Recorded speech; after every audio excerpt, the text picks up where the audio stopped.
Happy holidays everyone! So welcome again to our mini vlog, and today i-feature naman natin ang ating 200cc Supreme Baggy. Alright, so shoutout po pala kay Sir Alfred ng Robert Sir Robert ng Cavite. Alright, so Sir Robert ng Cavite, sir, nandito na yung unit mo at i-check lang po natin siya. Okay. So check lang natin ilaw, high and low, then up. Then signal light to my right and signal light to my left. Hazard po tayo. Hazard. Yan.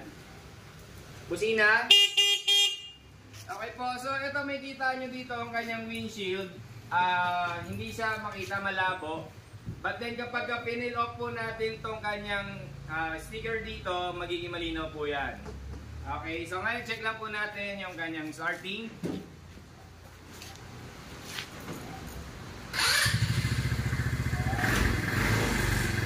Forward po tayo. Ayan, pakita ko lang ang ating klase ng upuan. So ganito po ang ating upuan. Ayan, so may kita nyo, komportable naman kahit paano. Siyempre, racing type pa rin. At the same time, meron po siyang kanyang etong seatbelt. Okay, seatbelt niya po, pang anuan na po talaga siya, yung pang sporty. So may kita mo dito, ganito po ang kanyang seatbelt.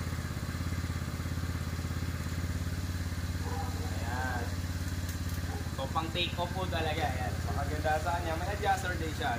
Ayan. Kapag gusto mong masigip, ayan, or maluwag, maglulus po siya.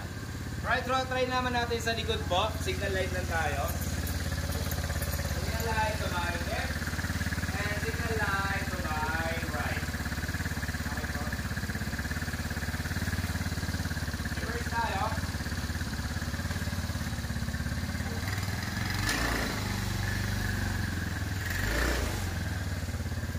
Alright, so this 200cc baggy comes with 10 inches mags type. Alright, so makikita nyo, mags type po siya, 10 inches. Off lang po natin. Muli po sa lahat po na nais na magkaroon ng ganitong klaseng unit, i-call nyo lang po kami sa number na makikita nyo dyan sa screen or sa comment section. Okay, muli thank you sir sa pag-avail ng ating UTV Supreme Baggy. And everyone, happy holidays po!